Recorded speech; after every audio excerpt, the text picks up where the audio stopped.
16 जिलों की 59 सीटों पर मतदान हुआ। यादव लैंड ये पूरा का पूरा इलाका जहां पर 2017 में भारतीय जनता पार्टी ने कमाल का प्रदर्शन किया था और 59 में से 49 सीटें उसने अपने नाम कर ली थी। 3 दशक में ये पहली बार था जब किसी पार्टी को इतना प्रचंड बहुमत इस पूरे के पूरे हिस्से में मिला हो। लेकिन इस बार करहल सीट से अखिलेश यादव खुद चुनावी ताल ठोक रहे हैं।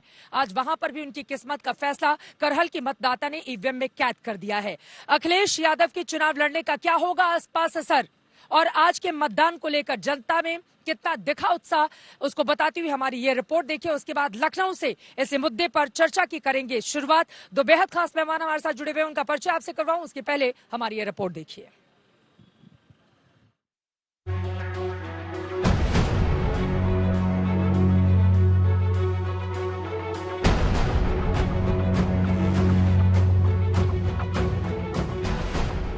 कहने के लिए तो तीसरे चरण के रण में कई वीआईपी चेहरों की किस्मत दांव पर है। केंद्रीय मंत्री से लेकर मुख्यमंत्री पद के उम्मीदवार का चेहरा दांव पर है। लेकिन सही मायने में तीसरे चरण में साख की भी लड़ाई है, नाक की भी लड़ाई है और थाक की भी लड़ाई है, क्योंकि तीसरे चरण में यादव लैंड की जंग है।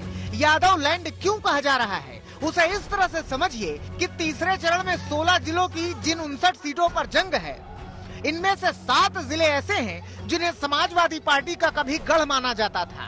ये जिले हैं फिरोजाबाद, एटा, कासगंज, मैनपुरी, कन्नौज, इटावा और औरैया। सबसे पहले बात मैनपुरी की। मैनपुरी की करहल सीट से अखिलेश यादव समाजवादी पार्टी के प्रत्याशी हैं और अखिलेश के सामने केंद्रीय राज्य मंत्री एसपी सिंह बघेल बीजेपी के प्रत्याशी हैं।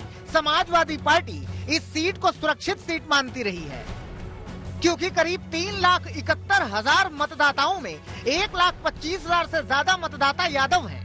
बीजेपी पूरा दम लगाए हुए है कि अखिलेश को उनके गढ़ में मात दी जाए। लोगों ने ये चुनाव अपने हाथ में ले लिया है, अब मेरे हाथ से निकल गया है।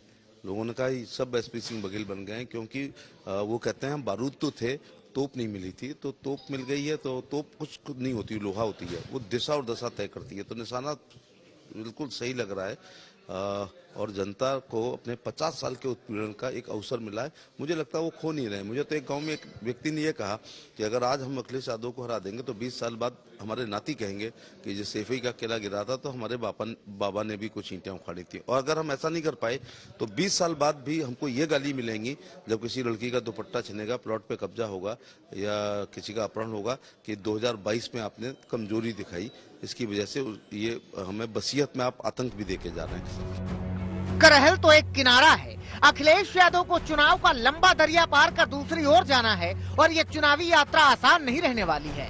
बीजेपी तमंचावाद, परिवारवाद से लेकर आतंकवाद तक समाजवादी पार्टी की राह मुश्किल करने में लगी है। पहले आतंक को संरक्षण दिया हो, अपराधियों को संरक्षण दिया हो, अहमदाबाद बम धमाकों से सीधे तार पर समाजवादी पार्टी के जुड़े हों। आखिरकार आतंकी परिवार का समाजवादी पार्टी का कनेक्शन क्या है? अखिलेश यादव जी की बोलती बंद क्यों है? क्योंकि आतंकियों के अब्बाजान समाजवादी के भाईजान। तो यूं समझिए कि यादव लैंड की जंग एक तरफ से माइंड गेम की लड़ाई है।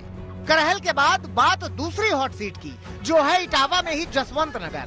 यहाँ से शिवपाल यादव चुनावी समर में हैं और उन्हें टक्कर देने के लिए बीजेपी ने विवेक शाक्य को मैदान में उतारा है। समाजवादी पार्टी को पूरा भरोसा है कि अखिलेश और शिवपाल दोनों बड़े अंतर से करहल और जसवंत नगर में जीत दर्ज करेंगे। अखिलेश सरकार हो रहा खूब। अरे अखिलेश जीते 1 लाख रुपया, 1 लाख वोट, 1 लाख वोट से 1 लाख वोट। चुनाव समाजवादी पार्टी के पक्ष 59 में 59 सीटें जीतेंगे। आप देख लीजिए, हाथरस से लेके कानपुर देहात तक हाथरस तीनों सीटें जीत रहे। कासगंज, एटा, फरुखाबाद, कन्नौज, मैनपुरी, फिरोजाबाद, इटावा, औरैया, कानपुर देहात, इन 10 जिलों में बीजेपी जो है it is going to lose every seat. दावे तो अपने हैं ही, मगर बताना ये भी जरूरी है कि कहने के लिए भले ही यादव लैंड है, मगर सच्चाई ये है कि 2017 के चुनाव में यहाँ से समाजवादी पार्टी का सफाया हो गया था। 2017 के चुनाव में यादव लैंड की 25 विधानसभा सीटों में से 19 पर बीजेपी का कब्जा रहा, जबकि 6 सीटें ही समाजवादी पार्टी को मिली। बात अगर तीसरे चरण की हो तो भी आंकड़े बीजेपी के पक्ष में ही हैं। 2017 में तीसरे चरण में बीजेपी ने 59 में 49 सीटें जीती।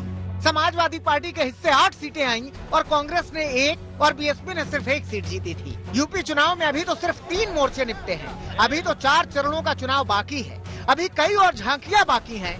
अभी और लड़ाई बाकी है। मगर देखना दिलचस्प होगा कि यादवलैंड की जंग 2017 में हारने वाली समाजवादी पार्टी क्या वापसी करेगी या बीजेपी अपना प्रदर्शन दोहराएगी। सफाई से मौसमी सिंह, अर्पिता आर्या, अभिषेक मिश्रा के साथ कुमार अभिषेक, करहल, आज तक।